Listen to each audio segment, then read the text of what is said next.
Ça y est, ils ne sont plus que deux. Après une semaine de débats et de votes, les parlementaires conservateurs ont réussi à ne garder que 2 des 10 candidats à la succession de Theresa May. Boris Johnson et Jeremy Hunt ont été sélectionnés par leur père après une course au vote qui a tenu en haleine l'Angleterre ces 15 derniers jours.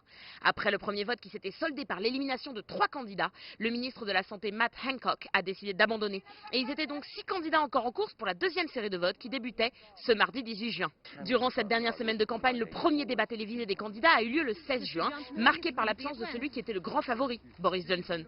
Si son attitude a été fortement critiquée par les autres candidats, elle ne lui a pas porté préjudice puisqu'il est arrivé premier à tous les votes avec plus de 100 voix à chaque fois et donc bien devant ses concurrents. Il demeure donc le grand favori de cette campagne malgré son style particulier et provocateur qui ne lui a pas toujours porté chance. Les votes du mardi 18 et mercredi 19 ont donc vu l'élimination de Dominic Raab, l'ancien ministre du Brexit, puis de Rory Stewart, qui prônait un Brexit le plus souple et s'opposait ouvertement au no deal, contrairement aux autres candidats. Ils étaient donc 4 encore en lice lors du dernier jour des votes. Johnson, l'ancien maire de Londres, Jeremy Hunt, le ministre des Affaires étrangères, Michael Gove, le ministre de l'Environnement, et Sajid Javid, le ministre de l'Intérieur. Et c'est ce dernier qui a été éliminé en premier ce jeudi matin. Parmi les 3 candidats restants, Boris Johnson était assuré de figurer parmi les 2 finalistes, ayant recueilli plus de la moitié des voix à lui tout seul. Pour Jeremy Hunt et Michael Gove, ces 2 concurrents encore dans la course, le suspense est resté entier jusqu'au bout. Les 2 candidats sont restés au coude à coude durant tous les votes, Michael Gove ne dépassant Jeremy Hunt que de quelques votes à l'avant-dernier tirage.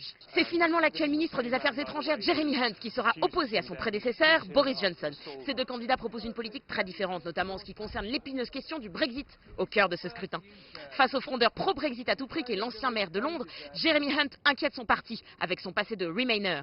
L'enjeu de cette élection, rappelons-le, n'est pas seulement le Brexit, mais aussi la reconstruction du Parti conservateur, qui a perdu la confiance du public sous l'égide de la première ministre sortante, Theresa May.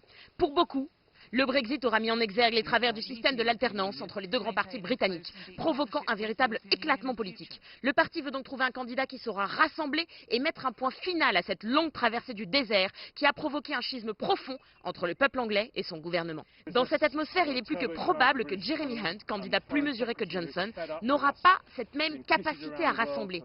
Mais si l'ancien maire de Londres l'a largement devancé au vote de ses pairs, il lui reste encore à convaincre les militants de son parti. Rien n'est donc encore joué et la course continue. Floriane Virgile, Londres, CGTN.